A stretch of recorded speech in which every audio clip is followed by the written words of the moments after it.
नमस्कार बहुत स्वागत है आपका। मैं हूं आपके साथ नेहा दुबे। हरियाणा के बाद महाराष्ट्र विधानसभा चुनाव में मिली करारी हार पर कांग्रेस ने मंथन किया। पार्टी नेताओं ने चुनाव आयोग और ईवीएम पर सवाल उठाए हैं। इस दौरान निष्पक्ष चुनाव को लेकर कांग्रेस ने राष्ट्रीय आंदोलन शुरू करने का भी ऐलान किया है। पार्टी ने महाराष्ट्र चुनाव परिणाम पर संदेह व्यक्त किया और कहा कि चुनाव में हेरफेर की गई है। कांग्रेस ने हरियाणा के बाद महाराष्ट्र के चुनाव नतीजों को स्वीकार करने से इनकार करते हुए इसमें गंभीर हेरफेर का आरोप लगाया है। पार्टी की शीर्ष नीति नियामक इकाई कांग्रेस कार्य समिति ने प्रस्ताव पारित कर चुनाव आयोग की कार्यप्रणाली को पक्षपातपूर्ण करार देते हुए कहा है कि पूरी चुनावी प्रक्रिया की अखंडता से गंभीर रूप से समझौता किया जा रहा है। चुनाव से पहले ही इसके नतीजे लक्षित तरीके से तय हो रहे हैं और ईवीएम समेत पूरी चुनावी प्रक्रिया को लेकर गहराती चिंताओं के मद्देनजर कांग्रेस ने इस पर राष्ट्रीय आंदोलन शुरू करने का ऐलान करते हुए INDIA के सहयोगी दलों से शामिल होने का आह्वान किया है। साथ ही कांग्रेस ने महाराष्ट्र और हरियाणा के चुनावी नतीजों की समीक्षा के लिए 2 स्तरीय अंदरूनी जांच कराने की भी घोषणा की है। महाराष्ट्र और हरियाणा के चुनाव नतीजों की समीक्षा के लिए कार्य समिति की 4.5 घंटे से अधिक चली लंबी बैठक के बाद प्रस्ताव पारित कर कहा कि स्वतंत्र और निष्पक्ष चुनाव एक संवैधानिक जनादेश है, मगर चुनाव आयोग की पक्षपातपूर्ण कार्यप्रणाली इसे गंभीर सवालों के घेरे में ला रही है।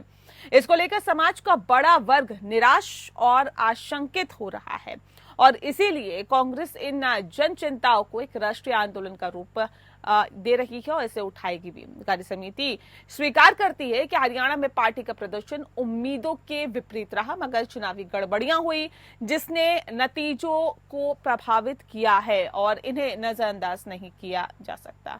और ऐसे में वहां क्योंकि जो हालात और जो सिचुएशन थी उसे नजरअंदाज भी किया गया। बता दें कि बार बार ये कहा जा रहा है कि गड़बड़ियां हुई है, नतीजों को जिसने प्रभावित किया है और इन्हें नजरअंदाज भी किया गया है। महाराष्ट्र में भी कांग्रेस एमवीए सहयोगियों का प्रदर्शन समझ से परे हैं, चुनावी नतीजे समझ से परे हैं। कार्य समिति के अनुसार ये स्पष्ट रूप से लक्षित हेरफेर का मामला प्रतीत होता है।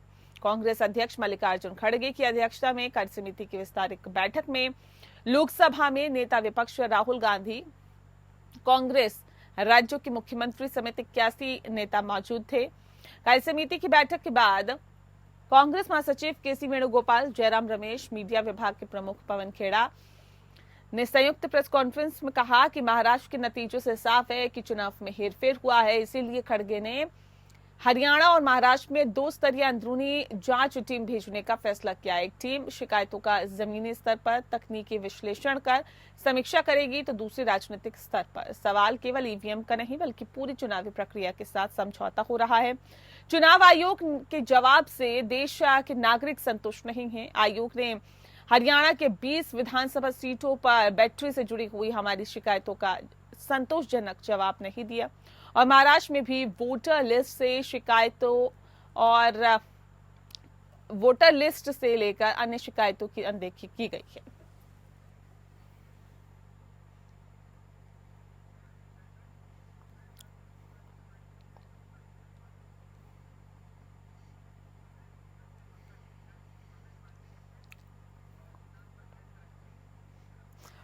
और चलिए इस विषय पे तफसील से चर्चा करेंगे। खास मेहमान हमारे साथ मौजूद हैं, उनसे आपका परिचय करा देते हैं। इस वक्त हमारे साथ शांत प्रकाश जाटव जी हैं, नेता हैं बीजेपी के। स्वागत है सर आपका।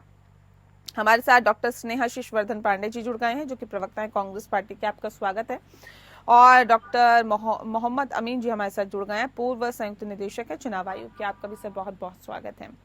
इस खास कार्यक्रम की शुरुआत पांडे सर आपके साथ ही कर देते हैं क्योंकि जो कर लीजिए ना, मुझे कहीं जाना है जी। मैं आती हूँ मोहम्मद अमीन जी।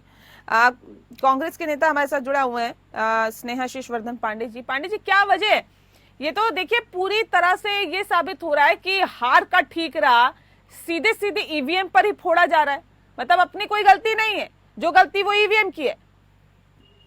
सीधे सीधे हम लोग हार का ठिकरा नहीं फोड़ रहे। समीक्षा हुई, समीक्षा बैठक हुई, उसके बाद हम लोगों ने इस पे सवाल उठाया है और इससे पहले हरियाणा वाले मामले में भी ऐसी ही कुछ बातें आई थी। तो इसमें पार्टी का इंटरनल सोर्स भी होता है, पार्टी के कार्यकर्ता होते हैं, उनसे फीडबैक लिया जाता है, उसके आधार पर हम लोग बताते हैं। ऐसा नहीं है कि हम लोग कोई पूर्वाग्रह से नहीं, ग्रसित कैसी बातें आई थी, थोड़ा चुनाव- बताइए ना सर, चुनाव- कैसी बातें आई थी हरियाणा के चुनाव में, बिल्कुल, फिर महाराष्ट्र वही- में और वही फिर बताने के झारखंड लिए में? मैं अभी बता ही रहा हूँ, वही बता रहा हूँ कि हाँ। जो जमीनी आधार पे हमें फीडबैक मिला है उसमें सीधे सीधे ये है कि पार्टी का प्रदर्शन इतना बुरा जो दिखाया जा रहा है, जो आ चुका है, रिजल्ट तो आ चुका है, तो वो उस स्तर पे नहीं जा सकता था। ये बात पार्टी के कार्यकर्ता कहते हैं और किसी भी दल का जो शीर्ष नेतृत्व होता है वो कार्यकर्ताओं पे आश्रित होता है, और कार्यकर्ताओं ने जब फीडबैक दी है तो उस पर गौर करना। मतलब आप ये कह रहे हैं कि चुनाव आयोग ने निष्पक्ष तौर पर चुनाव नहीं कराया, ये कह रहे हैं आप? निश्चित तौर पे चुनाव आयोग जिस तरीके से हवा क्रिएट कर रहा है, जिस तरीके से वो बार बार हमारी आपत्तियों को दरकिनार कर रहा है, वो अपने आप में सोचने वाली बात है कि आखिर चुनाव आयोग इस तरीके का बेहमदर्दे वाला व्यवहार क्यों कर रहा है कांग्रेस पार्टी और महागठबंधन के साथ। तो ये सोचने वाली बात है, और निश्चित तौर पर इससे आने वाले दिनों में हम लोग पदयात्रा निकालने वाले हैं, भारत जोड़ो न्याय यात्रा और भारत जोड़ो यात्रा के तर्ज पर। तो ये आने वाले समय में इस तरीके की बातों को लेकर जनता के बीच हम जाएंगे। मतलब आपको ये लगता है कि जीतते तो आप ही, लेकिन चुनावी गड़बड़ियां हुई, चुनाव आयोग का सपोर्ट भारतीय जनता पार्टी के साथ रहा, इसलिए आप लोगों की हार हुई? ये कहने की बात है, अब ये सबको दिख रही है, ये कोई कहने वाली बात है। ठीक है, शांत प्रकाश जाटव जी, देखिए आप इसलिए जीते क्योंकि चुनाव आयोग आपके साथ है, ऐसा कांग्रेस पार्टी कह रही है। ईवीएम में गड़बड़ी आप लोगों ने करवाई, चुनाव में धांधली आप लोगों ने कराई, और उसके बाद आपकी जीत हुई। देखिए, बहुत अच्छा लगता है कांग्रेस जो मतलब अच्छा का मतलब है हंसी आती है। एक बहुत बढ़िया धारावाहिक के रूप में ये अभी ये कई दिन तक चलेगी चर्चा। देश में तमाम जगह ये जीतते हैं, वहां पे ईवीएम में कहीं दोष नहीं है, मगर जहां पर ये हारते हैं वहां पर ईवीएम में दोष है। इनको झारखंड में कोई दोष नहीं दिखाई दे रहा, इनको जम्मू कश्मीर में कोई दोष नहीं दिखाई दिया, इन्हें हिमाचल प्रदेश में भी कहीं दोष नहीं दिखाई दिया, और जहां पर ये बहुत बुरी तरीके से पराजित हुए वहां पर एक लोकसभा में भी जो झूठ का नैरेटिव चला करके कुछ सीटों में इनकी बढ़ोतरी हुई, उस वक्त में ये बिल्कुल वो थे। और आपको याद होगा लोकसभा चुनाव से पहले, उसकी घोषणा होने से पहले, काउंटिंग से पहले इन्होंने कहा था कि बड़ी तादाद में केंद्रों पर पहुंचे ताकि ये लोग अगर हारते होते तो ये बहुत बड़ी तादाद में वहां पर भी उपद्रव करने वाले थे। इस बार इनको ऐसा लग रहा था कि शायद ये परिणाम नहीं आएंगे, इसलिए इनकी तैयारी नहीं। अब जिस तरीके से इन्होंने एक नैरेटिव बनाया है, माहौल बना रहे हैं, तो इस तरीके से ये मान करके चलो कि अपनी हार जो हुई है इनकी बहुत बुरी तरीके से, उस हार को ईवीएम के पीछे छिपाना चाह रहे हैं। कोई रचनात्मक इनके पास में इशू नहीं है जिसको लेकर। ठीक है, अपनी हार छुपाने की कोशिश कर रहे हैं। ठीक है, मोहम्मद अमीन जी, क्या किसी तरह का कोई दबाव होता है सत्तासीन पार्टी का, जो सत्ता में रहती है, वो किसी तरह का दबाव चुनाव आयोग पर कर सकती है, या अभी तक आपके कार्यकाल में ऐसा हुआ है कि आप पर किसी तरह का दबाव बनाने की कोशिश की गई हो कि ईवीएम में गड़बड़ी करवा दीजिए, या हमारे पक्ष में चुनाव कराइए, या वोटिंग कराइए, इस तरह का कोई दबाव रहता है क्या चुनाव आयोग पर? जैसा कि मैं डायरेक्टर था इलेक्शन कमीशन ऑफ इंडिया का, हाँ। और मैंने चुनाव कराए हैं, वोटिंग भी कराई है, तो और गिनती भी कराई है। जहाँ तक सवाल है इस बात का कि इन पार्टियों का, किसी भी पार्टी का हो, मैं आज साफ सुथरा बीजेपी के लिए नहीं कह सकता कि बीजेपी ने भी इलेक्शन कमीशन के ऊपर अपना आक्रोश दिखाया था, उनकी बुक निकाली थी और आडवाणी जी ने उसको इनॉग्रेट किया था। जीवी ने, नरसिम्हा ने ऑब्जेक्शन उठाया था, आडवाणी जी ने उठाया था। ये समय समय पर होता रहा है कि जो विपक्ष में पार्टियां होती हैं और हारती हैं तो वो इलेक्शन कमीशन को दोषी ठहराती हैं। ये तो ऐसा हो गया जैसे एक एम्पायर होता है और एम्पायर को जो हार जाता है वो कहता है कि एम्पायर ने बेईमानी कर दी, और जो जीत जाता है वो चुप रहता है, बोलता भी नहीं। कभी भी इलेक्शन कमीशन को किसी पार्टी ने, मैं आज कह रहा हूँ इंक्लूडिंग बीजेपी, किसी ने भी कभी कोई शाबाशी नहीं दी, ना ही कोई अच्छाई बताई कि किन परिस्थितियों में पूरे देश में और प्रदेशों में चुनाव कराए जाते हैं। हमारे अधिकारी नहीं, शाबाशी नहीं सर, ये बताइए कि दबाव रहता है या नहीं रहता? दबाव रहता है नहीं? सुनिए एक मिनट, हाँ। मेरी बात सुन लीजिए पूरी, हाँ। जाना है कहीं। हाँ। जहाँ तक सवाल है ईवीएम का, तो ईवीएम पूरी दुनिया में जानी जाती है। ईवीएम हमारी बैटरी ऑपरेटेड है, जस्ट लाइक कैलकुलेटर है, इसमें कोई बेईमानी नहीं हो सकती। जो विदेशों में बंद की गई मशीन है, आपके दर्शक को और आपको मैं बताना चाहूंगा, वो इंटरनेट से जुड़ी हुई थी, उसमें बेईमानी और हैकिंग हो सकती थी। लेकिन ये कैलकुलेटर की तरह मशीनें हैं, 1 to 1 यानी 2 ही होगा, इसमें 3 नहीं हो सकता है, और ये बैटरी ऑपरेटर है। ये कोई भी मशीन हमारी हैक नहीं हो सकती, कुछ नहीं हो सकता। इन लोगों का झूठ है आरोप और निराधार आरोप है। हमारे अधिकारी ईमानदार है सारे लोग। ठीक है पांडे जी, क्या कहिएगा? देखिए मोहम्मद अमीन जी तो साफ कह रहे हैं किसी भी तरह की गड़बड़ी नहीं हो सकती। अब क्या कहेगी कांग्रेस? अब क्या कहेगी?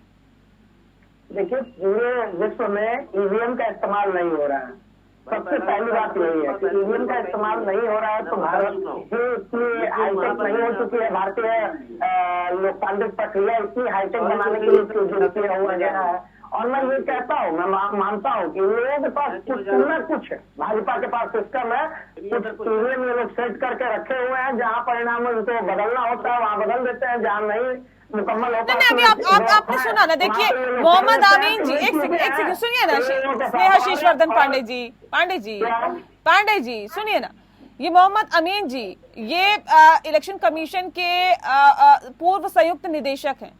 ये एक अच्छी खासी पोस्ट पे रहे हैं और ये साफ तौर पे कह रहे कि किसी भी तरह का कोई दबाव नहीं होता सर। उसके बावजूद अगर आप ये कहें कि देखिए चुनाव आयोग ने निष्पक्ष तौर पर चुनाव नहीं कराए या फिर गड़बड़ी की, धांधली की, तो ये कहां तक जायज है सर? अधिकारी खुद ये कह रहे हैं कि ऐसा कुछ नहीं होता है, ये तो सिर्फ राजनीतिक पार्टियां अपनी हार का ठिकरा फोड़ा जाता है और ये कह दिया जाता है जी ईवीएम में गड़बड़ी है। पहली बार थोड़ी ना हुआ है। अधिकारी किसके दबाव में काम कर रहे हैं? पूर्व हो चुके हैं, सरकार सर रिटायर्ड है, सर रिटायर्ड है, उनको बोलने में क्या दिक्कत है? तो भाई या तो मुझे बोलने दीजिए या आप नहीं, आप फिर वही बात है ना, अपनी बातों को आप रख रहे हैं बार बार इस तरह से घुमा फिरा के, कहते हैं कि नहीं जी हम ही सही है। नया सवाल लेके आ जा रही है, पहले सुन तो लीजिए, धैर्य रखिए।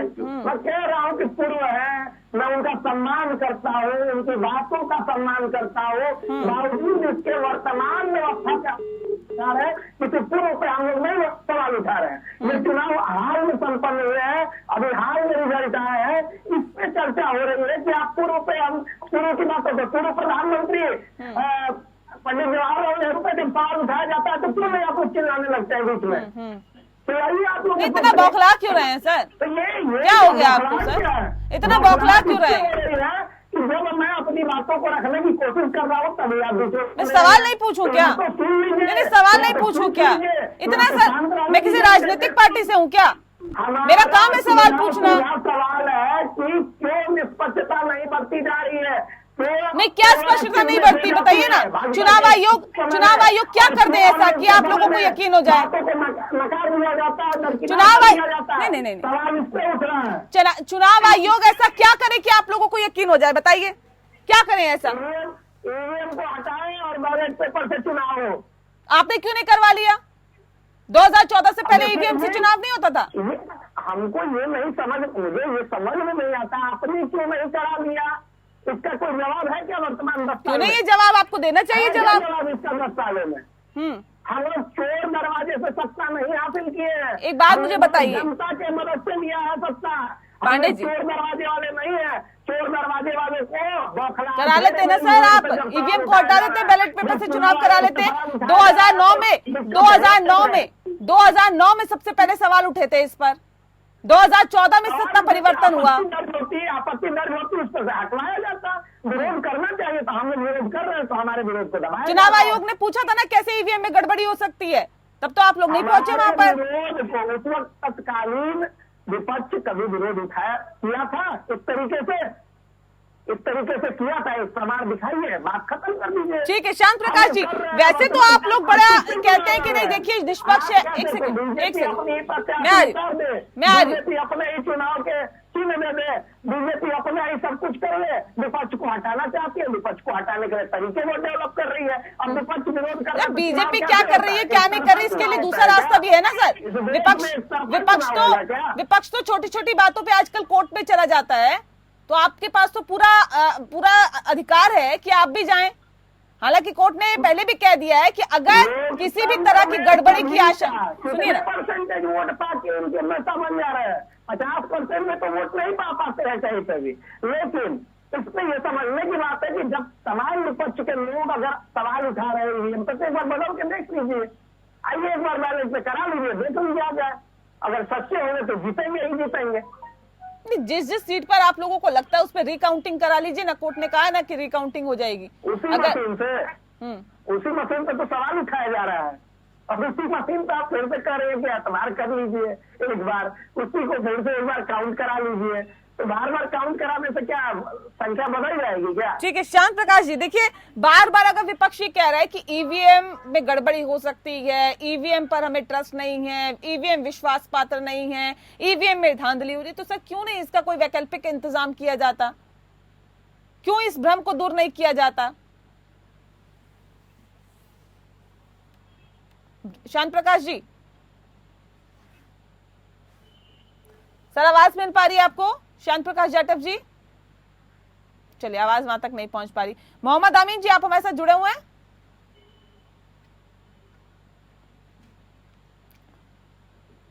नहीं लगता वहां तक भी आवाज नहीं पहुंच पा रही है। लेकिन देखिए पांडे जी, ऐसा कोई पहली बार नहीं हुआ है कि ईवीएम पे सवाल खड़े किए गए हों। ईवीएम पर हर चुनाव में सवाल खड़े किए जाते हैं। तो क्या कर्नाटक में जहां आपकी सरकार है, तेलंगाना में जहां आपकी सरकार है, हिमाचल प्रदेश में जहां आपकी सरकार है, जहां आप गठबंधन से भी है कई जगहों पर, वहां पे क्या ईवीएम सही हो जाती है? वहां पे क्यों नहीं सवाल उठाते आप लोग? देखिए, हम लोग बार बार बोल रहे हैं कि जिस प्रक्रिया को संचालित की जा रही है उसमें सबका विश्वास होना जरूरी है। और जबकि विपक्षी दल है, हम लोग मुख्य विपक्षी दल, झारखंड में हम लोग चुनाव जीते, इसमें तो हम लोग भी मान रहे हैं ना ये बात। झारखंड में हम लोग चुनाव जीते, तो चुनाव के आधार पे अगर हम लोग कहने लगे कि फिर भी हम लोग महाराष्ट्र पे सवाल उठा रहे हैं, हरियाणा पे सवाल उठा रहे थे हम लोग, तो ये समझने वाली बात है ना कि विपक्ष अगर मांग कर रही है कि बैलेट पेपर से चुनाव हो जाए, तो इसमें दिक्कत क्या है? ईवीएम हम ही लोग लाए थे, हम ही लोग कह रहे हैं कि नहीं, इस प्रक्रिया में धांधली संभव हो रही है, अब दिख रही है, जो कि पहले हम लोगों ने निष्पक्ष चुनाव के लिए हम लोगों ने क्यों किया गया था? ईवीएम को लाया क्यों गया था?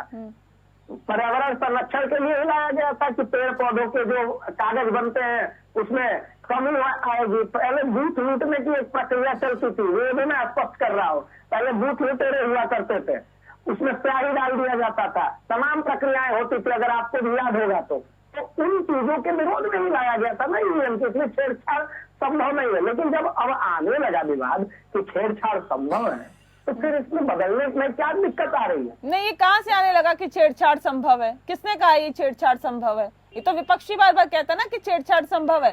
चुनाव आयोग तो कह रहा, बताइए ना कैसे संभव है? कांग्रेस पार्टी के प्रवक्ता के नाते मैं कांग्रेस पार्टी के ही पक्ष को रख पाऊंगा ना, कि मैं चुनाव आयोग के पक्ष को रखूंगा? नहीं, मैं बता तो रही हूँ, जब आप लोगों की मीटिंग बुलाई गई संभव है, पांडे जी, बार बार किसमें धांधली संभव है, इसमें बार बार हम लोग बोल रहे हैं कि प्रक्रिया को बदलने की जरूरत है। जब बैलेट पेपर में लगातार स्याही डालने, बूथ लूटने का काम शुरू हो गया, तो उसके बाद हम लोगों ने ईवीएम वैकल्पिक व्यवस्था की। अब फिर से इसको अगर चेंज करने की नौबत आ रही तो कर देने में क्या दिक्कत है? ईवीएम पे आ गई, अमेरिका से आप आगे नहीं ना चुनावी प्रक्रिया में। आप अमेरिका में चुनावी प्रक्रिया होती है बैलेट पेपर से, और इंडिया में हो रही है ईवीएम से। ईवीएम में भी उसमें जब उठ गया सवाल, मान लीजिए किसी चीज पे सवाल उठती है, तो क्यों उठती है? उसमें कुछ ना कुछ गलती होगी, खामी होगी, तभी ना आती है। मान लीजिए मैं अभी बौखलाहट आ जाती है हम लोगों को, कभी कभी कुछ बातें हम लोग कहते हैं, वो बातें नहीं, तो सामने वाले से विरोध में ही तो बौखलाहट आ जाती है, हमारे शब्द तल्ख हो जाते हैं। तो आप इस चीज के लिए समझने की जरूरत है। ठीक है। शांत प्रकाश जाटव जी हमारे साथ जुड़ गए हैं। जाटव जी सवाल, ठीक है मैं आ रही हूँ सर। जाटव जी सवाल इस बात को लेकर है, देखिए इतना भ्रम है, इतनी ऐसी स्थिति बनी हुई है कि बार बार सवाल जब उठ रहे हैं ईवीएम पर, तो क्या नहीं लगता है कि इसके कोई वैकल्पिक इंतजाम किए जाने चाहिए, ताकि कम से कम चुनाव तो निष्पक्ष हो और सभी को इस पर भरोसा हो? नहीं लगता आपको? नहीं, बिल्कुल नहीं लगता। इनकी जो मांग है बिल्कुल बेबुनियाद है। 40 से ज्यादा याचिकाएं अभी कोर्ट में गई हैं, जो सब निरस्त कर दी गई हैं, क्योंकि जो अपनी हार का ठीकरा जो है ये देश के ऊपर थोपना चाह रहे हैं, और ऐसी मांगों पर जो है सिस्टम नहीं बदला जाता। आपको कम से कम ये समझना चाहिए कि जितना वोट डलेगा और अगर वो बैलेट पे डलेगा तो कितना खर्चा होगा। आपको मालूम है कि 1971 में इंदिरा गांधी जब चुनाव लड़ी थी, तो वो चुनाव जो है वो निष्पक्ष नहीं, बल्कि राजनारायण जो है उनके चुनाव को लेकर के कोर्ट में गए, और 2 साल के बाद में इंदिरा गांधी जो खुद को उन्होंने जीता हुआ घोषित कर दिया था, बाद में उनको 20,000 वोट से हार जो है कोर्ट में तय की गई और वो वहां पर मालूम पड़ा कि इंदिरा गांधी जी ने वो चुनाव जो है वो बेईमानी से जीता था। यही माहौल चाहते हैं ये लोग, किसी भी तरीके से ये बंधक बनाना देश को, इनकी ये कोशिश है। तो इतना बड़ा दुरुपयोग उस वक्त में 1971 में हुआ था। इसी कारण से तो ये जो बैलेट पेपर को खत्म करके ईवीएम पर जो है लाएगा, और ईवीएम पर जिस तरीके से चर्चाएं हुई, राजीव गांधी जो है उन्होंने भी तमाम जो है ईवीएम की वकालत करी थी। ठीक है, उस वक्त हम विपक्ष में थे, हमने इसका विरोध भी किया, मगर आज जो है ईवीएम जिस तरीके से काम कर रही है पूरी निष्पक्षता से है, और इसकी कहीं भी भरोसा नहीं है ना सर, इनको विपक्ष को भरोसा नहीं है ना। और जिस एक मुझे एक बात बताइए जाटव जी, एक बात बताइए मुझे कि अगर कोई भी काम या कोई भी योजना लागू की जाती है या कोई भी कार्य आगे किया जाता है, वो होता है, उसमें लगता है कि कुछ खामियां हैं, गड़बड़ियां हैं, उसको बदला जाता है ना सर। जीएसटी आपने लागू की, उसके बाद लगा कि नहीं इसमें कुछ खामियां रह गई है, तो उसमें संशोधन किया गया ना सर। बिल्कुल बदला जाना चाहिए, मगर आप जब हार जाते हैं तब नहीं, आप इसके लिए साक्ष्य लेकर के आए, प्रमाण लेकर के आए, बिल्कुल बदला जाना चाहिए। केवल आप हार गए हैं इस वजह से जो है ना आप में दोष नहीं, ईवीएम में दोष है, ये क्या मजाक समझ रहे हैं? अगर आपको लगता है कि ईवीएम में दोष है तो उसके प्रमाण लेकर के आए, साक्ष्य लेकर के आए। आप जहाँ जीत जाते हैं वहां पर ईवीएम ठीक है, और जहाँ हार जाते हैं वहां पर ईवीएम। अरे जिस वक्त आप हार रहे थे तभी हम लोग कह रहे थे ना कि आप ईवीएम पर जो है टिकरा फोड़ेंगे, मजाक बना रखा है। जवाब दीजिए पांडे जी, ये तो कह रहे हैं साक्ष्य लेके आइए तो फिर उस पर चर्चा की जाएगी। जब ईवीएम पे हम लोग सवाल उठा रहे हैं और चुनाव आयोग पे हम लोग सवाल उठा रहे हैं, तो भारतीय जनता पार्टी के नेताओं की बौखलाहट बताती है कि भारतीय जनता पार्टी का कहीं ना कहीं कुछ ना कुछ मिलीभगत जरूर है। वो जिस तरीके से हम लोग अडानी पे सवाल उठाते हैं, वही बात है, सवाल उठा रहे हैं तो कोई आधार तो है ना सर उसका, साक्ष्य कह तो रहे, साक्ष्य दे लेके आइए, बात की जाएगी। हम लोग सवाल उठा रहे थे, सुनिए, अडानी पे हम लोग सवाल उठा रहे थे मैम, तो उस वक्त यही भारतीय जनता पार्टी के प्रवक्ता ओवर टाइम कर रहे थे और भारतीय जनता पार्टी के शीर्ष नेतृत्व ओवर टाइम करता था कि नहीं अडानी जैसा तंत्र तो इस देश में पैदा ही नहीं हुआ। लेकिन आज जब कहीं तो आप अडानी पे सवाल उठाते हैं, कहीं आप मंच शेयर कर लेते हैं, कभी आप 370 पे सवाल उठाते हैं, कभी आपके जो नेता है वो समर्थन कर लेते हैं। कितना बुरा लगेगा। इसी बात पर तो हम लोग बोलते हैं कि बौखलाहट क्यों हो जाती है हम लोगों की, हम लोग क्यों इसमें इरिटेट होने लगते हैं, क्योंकि जब आप भी अब लगेगा भाजपा के नाम से भाजपा की तरह बात करने, तो इस तरीके से दिक्कत होने लगती है। जैसे अडानी पे जब हम लोग सवाल उठा रहे थे, सुन लीजिएगा, तो अडानी पे लोग कहते थे कि नहीं भाजपा के लोग ओवर टाइम कर रहे थे, और अमेरिका में जब गैर जमानती वारंट निकल गया और जब देखा गया कि वहां पे पैसे इकट्ठे करके वहां के लोगों से और यहाँ इंडिया में घूस देने का काम किया जा रहा था, और जब जांच शुरू हो गई तो देश में जांच नहीं हो रही है, और हमारे नेता राहुल गांधी जी लगातार सवाल उठाए और लगातार उन्होंने विरोध किया अडानी की योजनाओं से, अडानी को जो ठेके मिल रहे थे उनके ऊपर। सर आपके जो नेता थे मुख्यमंत्री अशोक गहलोत, जो मंच शेयर कर रहे थे अडानी के साथ, भूल गए क्या? भूल जाते हैं ना सर, आप लोगों की याददाश्त बड़ी कमजोर हो जाती है, बहुत कमजोर हो जाती है सर। एक तरफ मंच साझा करते हैं, कहते हैं आइए निवेश करिए, वहाँ ममता बनर्जी मंच साझा करती हैं, बाकी जगह आप लोगों को लगता है कि अडानी खराब हो गए, अडानी तो भारतीय जनता पार्टी के हो गए, ऐसा नहीं होता ना सर। एक पहलू रखिए, एक जांच कर रही है क्या भारत सरकार, जांच कर रही है क्या अडानी के खिलाफ? आप इसका जवाब दे दीजिए मुझे, मैं आपका जवाब दे देता हूँ। नहीं आप सुन रहे हैं ना मैं क्या कह रही हूँ, आपने सुना? जाटव जी से पूछिए नहीं, नहीं आप मुझे बताइए ना पांडे जी, मुझे मत बताइए ना मुझे क्या पूछना है, किससे पूछना है। नहीं मुझे ये बताइए, जब आप पांडे जी लगा रहे हैं, आरोप लगा रहे हैं, लगातार बोला जा रहा था बिना तथ्य के आरोप लगा रहे हैं, ये भी बोला जा रहा था। स्नेहाशीष वर्धन पांडे जी नहीं है, लेकिन जब जांच के दायरे में आता है तो ये लोग पांडे जी और ओवर टाइम कर रहे थे। वैसे ही चुनाव आयोग से समान हम लोगों के पास है, उसी समय नहीं आप कंटिन्यू बोलते रहेंगे इससे ये मतलब नहीं है कि आप सही, अगर आप लगातार बोलते रहेंगे इसका मतलब ये नहीं है कि आप सही। मुझे एक बात बताइए, नहीं मुझे बताइए ना सर, अडानी तब गलत हो जाते हैं जब वो भारतीय जनता पार्टी के फेवर में आ जाते हैं, या आपको लगता है कि जी ये तो भारतीय जनता पार्टी के बिजनेसमैन हो गए हैं या इनको फायदा पहुंचाते हैं, तब गलत नहीं होते जब वो राजस्थान में आप लोगों के साथ मंच साझा करते हैं, तब गलत नहीं होते जब वो राजस्थान में निवेश करते हैं, तब गलत नहीं होते जब वो ममता बनर्जी के साथ मंच साझा करते हैं, पश्चिम बंगाल में निवेश करते, तब तो आप लोग आवाज नहीं उठाते हैं। बात जब ईवीएम की हुई है तो अडानी पे पहुंच जाते हैं। ये विडंबना है ना सर आप लोगों की। सुनिए ना, अब सुनिए नहीं, सुनने का अब टाइम नहीं है, बहुत देर तक आपने सुनाया सर, आधा घंटा हो गया है। अब मैं कार्यक्रम के आखिरी पड़ाव में हूँ पांडे जी। बहुत शुक्रिया, बहुत शुक्रिया, बहुत शुक्रिया आप सभी मेहमानों का हमारे साथ इस खास चर्चा में शामिल होने के लिए। खास पेशकश में फिलहाल के लिए इतना ही। नमस्कार।